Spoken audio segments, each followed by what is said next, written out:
দেখছেন কলকাতা টিভি, আপনাদের সঙ্গে এই মুহূর্তে রয়েছে আমি অভিক। শুরু করছি গুড মর্নিং কলকাতা। সুপ্রিম কোর্টে আরজিকর মামলা, রাজ্য প্রশাসনকে শীর্ষ আদালতের প্রশ্নবাণ। খুন ধর্ষণের ঘটনায় কেন দেরিতে এফআইআর? পদত্যাগী অধ্যক্ষ সন্দীপ ঘোষের ভূমিকা কি ছিল? প্রশাসনের ব্যর্থতায় ক্ষোভ প্রকাশ শীর্ষ আদালতের। বৃহস্পতিবারের মধ্যে সিবিআইকে স্ট্যাটাস রিপোর্ট জমার নির্দেশ। আরও একটা ধর্ষণের জন্য অপেক্ষা নয়, মন্তব্য প্রধান বিচারপতির বেঞ্চের। Entire nation heard with great relief the pronouncements of the Supreme Court of India. Remember, every saint has a past, every sinner has a future. Anybody listening? Will Mamata Banerjee please raise her hands? আরজিকরে পড়ুয়া চিকিৎসক খুনের ঘটনায় তোলপাড়, বিচারের দাবিতে ফুঁসছে দেশ। দ্রুত বিচার দিতে 18 অগস্ট শতপ্রণোদিত মামলা সুপ্রিম কোর্টের। সেই শুনানির দিকে তাকিয়েছিল আমজনতা।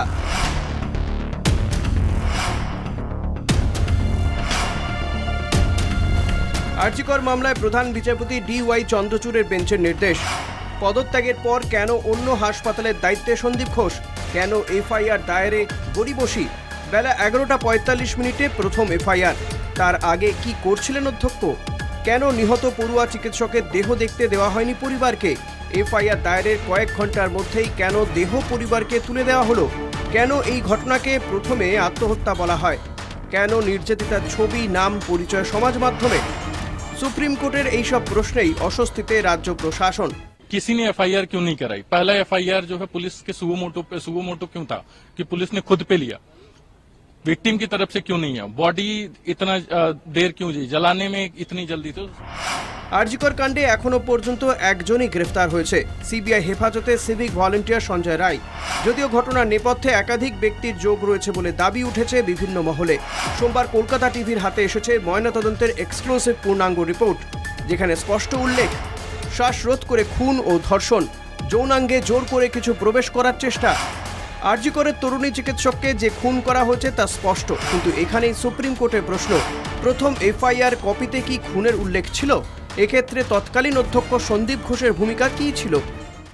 শুধুমাত্র পশ্চিমবঙ্গে ভারতবর্ষের একমাত্র মহিলা মুখ্যমন্ত্রী রাজ্য বলে এখানে তৃণমূল কংগ্রেসকে আক্রমণ করা হবে, পশ্চিমবঙ্গকে অপমান করা হবে, বাংলাকে ছোট করে দেখানো হবে, এটা তো হতে পারে না। হিট করেছে কিছু প্রমাণ লোপাট করার জন্য। নির্যাতিতার বিচার চাইছে দেশ। বিচার কি মিলবে? কঠোর থেকে কঠোরতম শাস্তি পাবে দোষীরা? এদিন সুপ্রিম কোর্টের নির্দেশ, বৃহস্পতিবারের মধ্যে স্ট্যাটাস রিপোর্ট জমা দিতে হবে সিবিআইকে। হাসপাতাল ভাঙচুরের ঘটনায় 22 অগস্টের মধ্যে রিপোর্ট দিতে হবে রাজ্যকেও। আরজিকর হাসপাতালে কেন্দ্রীয় বাহিনী মোতায়েন করতে হবে। আরও একটা ধর্ষণের জন্য আমরা অপেক্ষা করতে পারি না, মন্তব্য সুপ্রিম কোর্টের।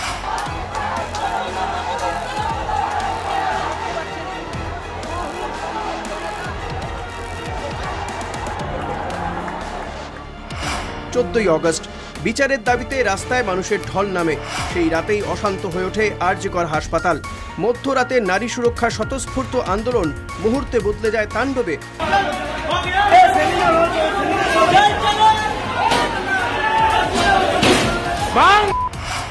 এই ঘটনাতেও সুপ্রিম কোর্টের তিরস্কারের মুখে রাজ্য।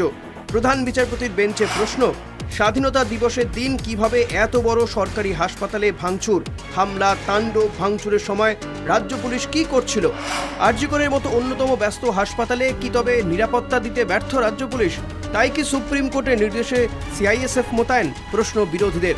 যদিও সিআইএসএফ আদৌ নিরাপত্তা নিশ্চিত করতে পারবে কিনা সেই নিয়ে প্রশ্ন তুলছেন চিকিৎসক পড়ুয়ারা। বারবার যে প্রশ্নটা বলছি, যে মাল্টিপল যদি ইনভলভমেন্ট থাকে তাহলে তা তো এখনো প্রকাশ্যে ছাদের আলোয় ঘুরে বেড়াচ্ছে। আমরা কিভাবে সেফটি প্রশ্ন আসছে, তাহলে সেই জন্য কর্মবিরতি আমাদের চলবে। সুপ্রিম কোর্টের পর্যবেক্ষণ অনুযায়ী বারবারই প্রশ্নচিহ্নের মুখে পড়েছে আরজিকরের প্রাক্তন অধ্যক্ষ সন্দীপ ঘোষের ভূমিকা। ইতিমধ্যে তাঁর বিরুদ্ধে আইনি পদক্ষেপ করেছে কলকাতা পুলিশও। সন্দীপ ঘোষকে লালবাজারে তলব করা হয়েছে। বুধবার 12টার মধ্যে লালবাজারে হাজিরার নির্দেশ। কলকাতা টিভি।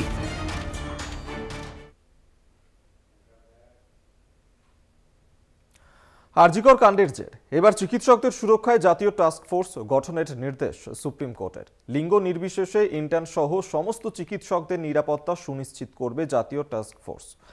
মামলায় রাজ্য এবং পুলিশের ভূমিকা নিয়ে উষ্মা প্রকাশ করে সুপ্রিম কোর্ট। আরজি করের প্রাক্তন অধ্যক্ষের ভূমিকা নিয়েও প্রশ্ন তোলে আদালত। বৃহস্পতিবারের মধ্যে সিবিআইকে তদন্তের স্ট্যাটাস রিপোর্ট জমা দেওয়ার নির্দেশ। 3 সপ্তাহের মধ্যে অন্তর্বর্তীকালীন রিপোর্ট দেবে টাস্ক ফোর্স।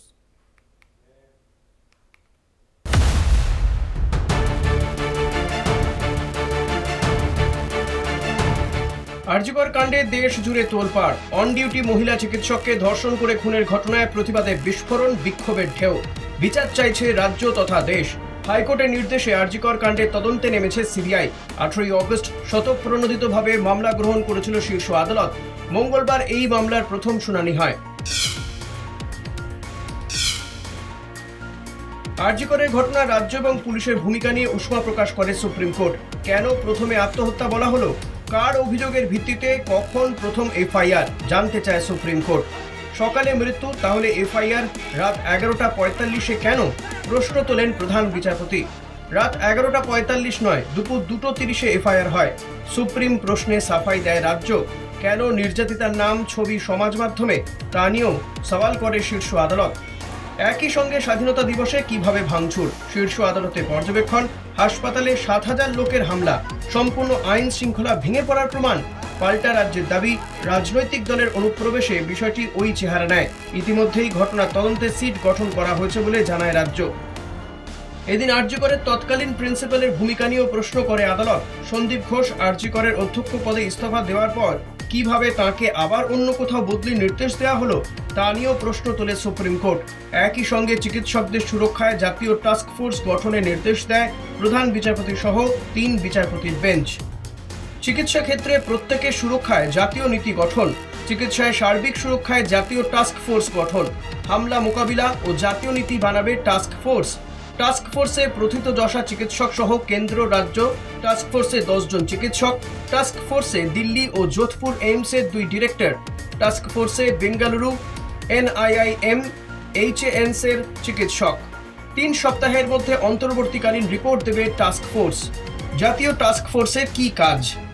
লিঙ্গ নির্বিশেষে ইন্টার্ন সহ সমস্ত চিকিৎসকদের নিরাপত্তা সুনিশ্চিত করা, হাসপাতালের পরিকাঠামো উন্নয়ন, চিকিৎসা পেশাদারদের বিরুদ্ধে যৌন নির্যাতন প্রতিরোধ, কর্মক্ষেত্রে মহিলাদের বিরুদ্ধে যৌন হয়রানি প্রতিরোধ, সংকট কাউন্সেলিংয়ে প্রশিক্ষিত সমাজ কল্যাণ কর্মীদের কর্মসংস্থান, সংকট মোকাবিলায় ওয়ার্কশপ, কর্মচারীদের নিরাপত্তায় কমিটি গঠন, সব হাসপাতাল এবং নার্সিংহোমে অভিযোগ নিতে কমিটি গঠন, চিকিৎসকদের নিরাপত্তায় হেল্পলাইন নাম্বার চালু। আরজিকরের রোমহর্ষক নৃশংস ঘটনার 11 দিন পার, কতটা এগোলো তদন্ত? আরজিকর কাণ্ডে বৃহস্পতিবারের মধ্যে সিবিআইকে তদন্তের স্ট্যাটাস রিপোর্ট দেওয়ার নির্দেশ দেয় সুপ্রিম কোর্ট। কলকাতা টিভি। এবার আরজিকরের প্রাক্তন অধ্যক্ষ সন্দীপ ঘোষের বিরুদ্ধে পদক্ষেপ শুরু রাজ্যের। সুপ্রিম কোর্টের তোপ এবং সিবিআই এর টানা ম্যারাথন জেরার মধ্যেই এবার সন্দীপের বিরুদ্ধে পদক্ষেপ করল রাজ্য। নিজের বক্তব্যে নিহত চিকিৎসকের নাম পরিচয় প্রকাশ করায় দায়ের হওয়া অভিযোগের ভিত্তিতে লালবাজারে তলব সন্দীপকে। সন্দীপের বিরুদ্ধে আর্থিক তছরূপেরও অভিযোগ দায়ের। আরজিকরের প্রাক্তন অধ্যক্ষ সন্দীপ ঘোষকে ম্যারাথন জিজ্ঞাসাবাদ। পরপর 5 দিন তাকে জিজ্ঞাসাবাদ করে সিবিআই। সিবিআই এর অনুমান, তথ্য প্রমাণ লোপাট করেছে সন্দীপ ঘোষ। কোন কোন দিক খতিয়ে দেখছে সিবিআই? সঞ্জয়কে চিনত সন্দীপ? নিহত চিকিৎসকের মা বাবাকে অধ্যক্ষের নির্দেশে কি আত্মহত্যার তথ্য দেয় হাসপাতাল কর্তৃপক্ষ? সকাল 9:30টায় দেহ প্রথম দেখা যায়, তাহলে পুলিশকে জানাতে তো দেরি কেন? সিবিআই মনে করছে 30 মিনিট অনেক সময়। এর মধ্যে ঠিক কি হয়েছিল? কোন তথ্য প্রমাণ লোপাট হয়েছে সেই সময়? সন্দীপ ঘোষ কেন অভিযোগ করেননি পুলিশের কাছে? এসব প্রশ্নের উত্তর খুঁজতেই ম্যারাথন জিজ্ঞাসাবাদ সন্দীপ ঘোষকে। এরই মধ্যে সন্দীপ ঘোষের বিরুদ্ধে পদক্ষেপ রাজ্যের। নিহত চিকিৎসকের নাম পরিচয় প্রকাশ করায় তার বিরুদ্ধে অভিযোগ দায়ের। সন্দীপ ঘোষের বিরুদ্ধে টালা থানায় অভিযোগ। সেই অভিযোগের প্রেক্ষিতেই বুধবার লালবাজারে বেলা 12টা নাগাদ হাজিরার নির্দেশ। টালা থানায় সন্দীপের বিরুদ্ধে আর্থিক তছরূপেরও অভিযোগ দায়ের। রাজ্যের বিশেষ সচিব দেবল কুমার ঘোষ অভিযোগ দায়ের করেন। ইতিমধ্যেই তদন্তের জন্য আইপিএস প্রণব কুমারের নেতৃত্বে সিট গঠন করা হয়েছে। এ নিয়ে বৈঠকও করেন সিটের আধিকারিকরা। সূত্রের খবর, আরজিকর হাসপাতালে বড় একটি চক্র কাজ করত। সন্দীপ ঘোষের নির্দেশেই এই চক্র চলতে বলে সূত্র মারফত খবর। হাসপাতালের একাধিক জিনিস নিয়ে দুর্নীতির অভিযোগ ইতিমধ্যেই সামনে এসেছে। খুব দ্রুত সন্দীপ ঘোষকে ডাকতে চলেছে সিট। এরই মধ্যে সুপ্রিম কোর্টও সন্দীপকে নিয়ে তোপের মুখে রাজ্য। আরজি কর থেকে পদত্যাগের পর অন্য হাসপাতালে সমপদে নিয়োগ কেন? প্রশ্ন রাজ্যকে। এফআইআর দায়েরে কেন এত সময়? তা নিয়ে প্রশ্ন শীর্ষ আদালতের। খুন এবং ধর্ষণের ঘটনায় তৎকালীন অধ্যক্ষের ভূমিকা কি ছিল তা নিয়ে প্রশ্ন তুলেছে শীর্ষ আদালত। কলকাতা টিভি। দিল্লিতে রাজ্যপাল আরজি করের নিহত চিকিৎসকের বাবাকে ফোন, পাশে থাকার আশ্বাস। আমরা বিচার চাই বললেন নির্যাতিতার বাবা।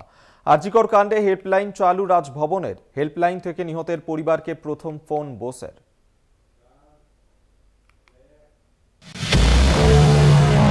ফের অ্যাকশনে সিভি আনন্দ বোস। আরজি করে পড়ুয়া চিকিৎসককে খুন ও ধর্ষণের ঘটনার বিচার চাইছে দেশ, বিচার চাইছে পরিবার, তদন্তে সিবিআই। বৃহস্পতিবারের মধ্যে তদন্তের অগ্রগতি নিয়ে স্টেটাস রিপোর্ট তলব সুপ্রিম কোর্টের। এই পরিস্থিতিতে নয়াদিল্লিতে রাষ্ট্রপতি দ্রৌপদী মুর্মুর দরবারে রাজ্যপাল, যা নিয়েই জোর রাজনৈতিক জল্পনা। রাজ্যের শাসক দল তৃণমূল এর মধ্যে চক্রান্তের গন্ধ পাচ্ছে। রাষ্ট্রপতির হাত দিয়ে কোনো নির্দেশ ইত্যাদি করে এখানে অস্থিরতা তৈরি করার জন্য বিজেপি সেন্ট্রাল লিডারশিপ একটা বড় প্লট তৈরি করেছে। এখানে অন্য রাজ্যের মুখ্যমন্ত্রী যাকে বিজেপি এখানে একটু ব্যস্ত করতে চায়, সক্রিয় করতে চায়, তার কাছে রাজ্যপাল যাচ্ছেন। এখন সেখানে বাংলা নিয়ে কি চক্রান্ত হচ্ছে বা চক্রান্ত হচ্ছে কি না, দিল্লিতে কোন নেতা কি চক্রান্ত করাতে চাইছেন, তো এগুলো তো সব সামনে চলে আসছে। তৃণমূল কংগ্রেস তো সবকিছুতেই চক্রান্ত দেখে। ওদের বিরুদ্ধে কোনো কথা বললে, ওদের কর্মকাণ্ডের সামান্যতম নিন্দা করলেই সে সঙ্গে সঙ্গে তৃণমূলের চক্ষুশূল হয়ে যায়। এক্ষেত্রেও তাই। রাজ্যপাল যে রিপোর্ট দিতে গিয়েছে তাতে রাজ্যের হাল হকিকতই থাকবে। যদি সিপিএম কোনো ভয়, যদি তৃণমূল কোনো ভয় না করত, তৃণমূল যদি এই জাতীয় কাজ কারবার না করত, তাহলে তো তৃণমূলের কোনো আশঙ্কাই ছিল না। ইদানিংকালে রাজ্য রাজ্যপালের মধ্যে সংঘাত নতুন ঘটনা নয়। রাজভবনের ভেতর এক অস্থায়ী মহিলা কর্মী শ্লীলতাহানির অভিযোগকে ঘিরে সংঘাত চরমে ওঠে। স্বাধীনতা দিবসের বিকেলেও নিয়ম রক্ষার খাতিরে রাজভবনে পৌঁছন মুখ্যমন্ত্রী।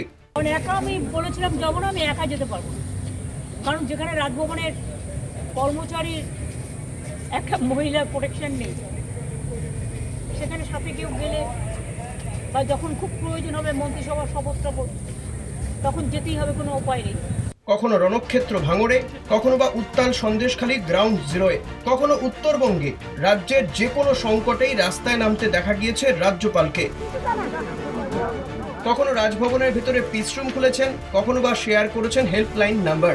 তাহলে কি রাজভবন সমান্তরাল প্রশাসন চালাতে চাইছে? প্রশ্ন করেছে শাসক তৃণমূল। আরজি করে তোলপাড় করা ঘটনার পরেও ফের একবার রাজভবনের হেল্পলাইন 03322001641 এবং 9289010682 এই দুটি নাম্বার। আরজি করে মৃত পড়ুয়া চিকিৎসকের বাড়িতে ফোন করেন সিভি আনন্দ বোস। নির্যাতিতার বাবার সঙ্গে ফোনে কথা বলেন। दिल्ली में सारे लीडर्स के बारे में मैं यह डिस्कशन किया है। जब आपका कन्वीनियंस है मैं वहां घर आऊंगा, आपकी कन्वीनियंस। ठीक है आने से आपका आने से हमको बहुत अच्छा लगेगा। পরিস্থিতির মোকাবিলায় এবার রাজভবনে কন্ট্রোল রুম খোলেন সিভি আনন্দ বোস। নিজের এক্স হ্যান্ডেলে দুটি হেল্পলাইন নাম্বারও পোস্ট করেন রাজ্যপাল। ফোন করে সমস্যার কথা জানাতে পারবেন সাধারণ মানুষ বলে জানান রাজ্যপাল। মোবাইল কন্ট্রোল রুম থেকে প্রথম ফোনটি মৃত চিকিৎসকের বাবাকেই করেন রাজ্যপাল। এদিন ফের মমতা বন্দ্যোপাধ্যায়কেও নিশানা করেন তিনি। Every saint has a past. Every sinner has a future. Anybody listening? Will Mamata Banerjee please raise her hands? Supreme কোর্টের হস্তক্ষেপে আশ্বস্ত নির্যাতিতার পরিবার। একা সঞ্জয় রায় কি এই নৃশংস ঘটনার নেপথ্যে, নাকি আরো কেউ জড়িত? আমরা কোথায় পাবো পাতাগুলো? একটা মাথা ছবি তোলা ছিল বলেছিল, হ্যাঁ সেটা দিয়ে দিয়েছি, ওটা পুলিশই আমাদের দেখিয়েছিল, সেটাই আমাদের কাছে ছবি ছিল। সেটা ওরা নিশ্চয়ই দেখবে কেন দেরি হয়েছে, এবং তার জন্য তো কৈফিয়ত তলব করেছে সুপার প্রিন্সিপালের কাছে। আরো টোটাল ডিপার্টমেন্টকে তো আমরা প্রথম থেকে দায়ী করি। আর আমাদের ডিপার্টমেন্টের উপর সন্দেহ হচ্ছে বলে বৃহস্পতিবার সুপ্রিম কোর্টে স্ট্যাটাস রিপোর্ট জমা দেবে সিবিআই। সেদিকেই তাকিয়ে নির্যাতিতার পরিবার। কলকাতা টিভি।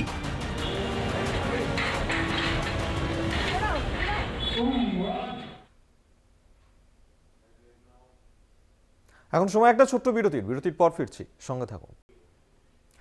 লক্ষ্মীর ভান্ডার নিয়ে আরামবাগের তৃণমূল নেতার হুমকি পোস্টে লেখা লক্ষ্মীর ভান্ডার ফেরত দিন। তৃণমূল নেতা পলাশ রায়ের পোস্টে বিতর্ক। প্রতিবাদী মহিলাদের উদ্দেশ্যে সমাজ মাধ্যমে পোস্ট তৃণমূল নেতার। ব্যক্তিগত ফেসবুক আইডিতেই পোস্ট প্রতীকী, সাফাই তৃণমূল নেতার। একদিকে যখন আরজিকর কাণ্ডের প্রতিবাদ সংঘটিত হচ্ছে, তখন লক্ষ্মীর ভান্ডার ফেরত দেওয়ার নিদান আরামবাগের তৃণমূল নেতা পলাশ রায়ের। হুমকি পোস্টে ফুঁসছে আরামবাগ। যদি ওই তৃণমূল নেতার সঙ্গে যোগাযোগ করা হলে তার দাবি, যারা এই সময় দাঁড়িয়ে সরকারের এই জনমুখী প্রকল্পকে অ্যাটাক করে বলেছে এই ধরনের কথা, ঠিক আছে, যে আমরা চাই না, আমি তাদেরকে উদ্দেশ্য করে এটা প্রতীকী প্রতিবাদ। যারা বলেছে, লেখা আছে ওখানে, প্রতিবাদ নিতে পারবে না, নয় তাদের উদ্দেশ্যে বলে যে এই সময় এই দুটো প্রকল্পকে অ্যাটাক করা হচ্ছে, জনমুখী প্রকল্প। মুখ বন্ধ করতে চাইছেন? না না না না না, প্রতিবাদের সঙ্গে এখানে কোনো সম্পর্ক নেই। কিছু মানুষ এই দুটো প্রকল্পকে কেন অ্যাটাক করবে, তাদেরকে আমরা একটা প্রতীকী প্রতিবাদ। প্রশ্ন উঠছে, একটা সরকারি প্রকল্প নিয়ে তিনি কিভাবে প্রতিবাদী মহিলাদের অসম্মান করেন? তৃণমূল নেতার ফেসবুক নিয়ে রাজনৈতিক তরজা তুঙ্গে। বিজেপি ও সিপিএম এর নিশানায় শাসক দল। লক্ষ্মী ভান্ডার সম্পূর্ণ মানুষের করের টাকায়, সরকারি অনুদান, সরকারি সাহায্য। এটা কারো বাপের টাকা নয়, এটা তৃণমূল সরকারের নয়। লক্ষ্মীর ভান্ডারে যে টাকা দেওয়া হচ্ছে, আমাদের পরিষ্কার বক্তব্য, ওই টাকায় তাদের কিছুই হয় না, অনেক বেশি টাকা দেওয়া উচিত। সেখানে দাঁড়িয়ে যদি তাদের কিনে নেওয়া হয় যে লক্ষ্মীর ভান্ডার দিচ্ছি মানে তুমি আমাদের, তুমি তৃণমূলের, সরাসরি আমাদের কোনো কথা নেই। যা জানতে পারছি সোশ্যাল মিডিয়ায় এবং পত্রিকায়, একটা ভয়ঙ্কর নিন্দাজনক একটা পরিস্থিতি। জনগণের করের টাকা এটা নিয়ে সেটাকে পাবলিকের মধ্যে আবার ফিরিয়ে দিচ্ছে। লক্ষ্মী ভান্ডারের টাকা, এমনি লক্ষ্মী ভান্ডারের টাকা মানুষ আর নিতে চায়, কারণ লক্ষ্মী সুরক্ষা নেই। সেখানে লক্ষ্মী ভান্ডারের 500,000 টাকা করে নিয়ে কী লাভ? যিনি এই পোস্টটা করেছেন ওনাকে আমি সাবধান করে দিচ্ছি, এই পোস্ট করার আগে 10 বার ভাবা উচিত। উনি ওনার বাপের টাকাই দিচ্ছেন না লক্ষ্মী ভান্ডার। নারী সমাজ কি পণ্য দ্রব্য যে তাকে টাকা দিয়ে, 1000 টাকা দিয়ে, 1200 টাকা দিয়ে কেনা বেচা করা যাবে? এই সময় মানুষ প্রতিবাদে নামবে না তো কোন সময় নামবে? ঘরে বসে থাকবে? আর এই লক্ষ্মী ভান্ডার যদি সরকারি প্রকল্প যদি বন্ধ করে দেওয়া হয়, পশ্চিমবঙ্গের সমস্ত নারী একবার বৃহৎ থেকে বৃহত্তর মানে প্রতিবাদে নামবে। যে বা যারা এই কাজ করেছে তাদের শুভ বুদ্ধির উদয় হোক, বললেন তারকেশ্বরের তৃণমূল বিধায়ক রামেন্দু সিংহ রায়। যার যেমন বুদ্ধি সে কোটা করছে, সরকারের তরফ থেকে যদি হয় তার বিজ্ঞপ্তি হবে। সুতরাং যারা করছে তাদের শুভ বুদ্ধি জাগ্রত হোক। এই রকম পোস্ট, ওই ফর্ম কে বানিয়েছে, কোথা থেকে এসেছে, এসব বন্ধ করার জন্য ওনাদের অনুরোধ। আরজিকর কাণ্ডের প্রতিবাদ আন্দোলন চলছেই, দোষীরা শাস্তি পাক, এই দাবিতে আন্দোলন দিকে দিকে। তার মধ্যে এ ধরনের হুমকি পোস্টে অস্বস্তিতে কি তৃণমূল? উঠছে প্রশ্ন। আরামবাগ থেকে দীপাঞ্জন রায়ের রিপোর্ট, কলকাতা টিভি। সময় আরো একটা বিরতির, সঙ্গে থাকুন। আরজিকর কাণ্ডের পর রাত পাহারায় উইনার্স। সুন্দরবনের 11টি থানা এলাকায় টহল দেবে প্রমিলা বাহিনী। রাতে কালো পোশাকে থাকবে তারা এবং মোটর বাইক নিয়েই টহল দেবে। বিভিন্ন সরকারি অফিসে ছদ্মবেশে থাকবেন তারা। সেই ছবি এই মুহূর্তে দেখাচ্ছি, যেখানে আরজিকর কাণ্ডের পর রাত পাহারায় নেমেছে উইনার্স বাহিনী। মোটর বাইক নিয়েই তারা সুন্দরবনের 11টি থানা এলাকায় টহল দেবে এই প্রমিলা বাহিনী। সুন্দরবনের 11টি এলাকায় টহল দেবেন তারা। রাতে কালো পোশাক পরেই মোটর বাইক নিয়ে টহল দেবে এই উইনার্স বাহিনী। সঞ্জিত চক্রবর্তী আমাদের সঙ্গে টেলিফোনে রয়েছেন প্রতিনিধি, বিস্তারিত জানবো। সঞ্জিত, দেখো, বিশেষ করে আরজিকর কাণ্ডের পর যে নারী সুরক্ষা নিয়ে যে রাজ্য প্রশাসন কিন্তু কোমর বেঁধে নেমেছে। ইতিমধ্যে তুমি বসিরহাট পুলিশ জেলার পক্ষ থেকে একটি উইনার টিমকে, প্রমিলা বাহিনীকে বিশেষ প্রশিক্ষণ দিয়ে তাদেরকে কিন্তু ছাড়া হয়েছে। একদিকে যেমন এই প্রমিলা বাহিনী কিন্তু তারা বসিরহাট মহকুমার বিশেষ করে যে 11টি থানা রয়েছে সীমান্ত থেকে সুন্দরবনে, সেখানে কিন্তু তারা রাতের অন্ধকারে বিশেষ নজরদারি চালাবে।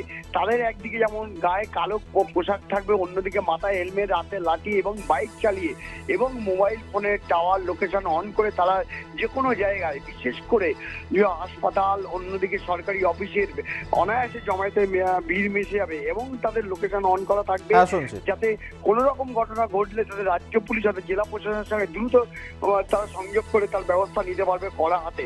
ইতিমধ্যে এই মহিলা বাহিনীকে বিশেষ নজর দেওয়া হয়েছে। বসিরহাট শহর এবং সীমান্ত জুড়ে বিভিন্ন জায়গায় তারা জমায়েতে যাবে এবং তারা কখনো ছদ্মবেশে থাকবে, তারা কিন্তু কঠোর হাতে আইন করবে। একদিকে নারী সুরক্ষা, অন্যদিকে যে কোনো বেআইনি কাজ তারা কিন্তু রুখে দেওয়ার জন্য তাদের বিশেষ প্রশিক্ষণ দেওয়া হয়েছে। ধন্যবাদ তোমায়। সঞ্জিত চক্রবর্তী টেলিফোনে ছিলেন প্রতিনিধি।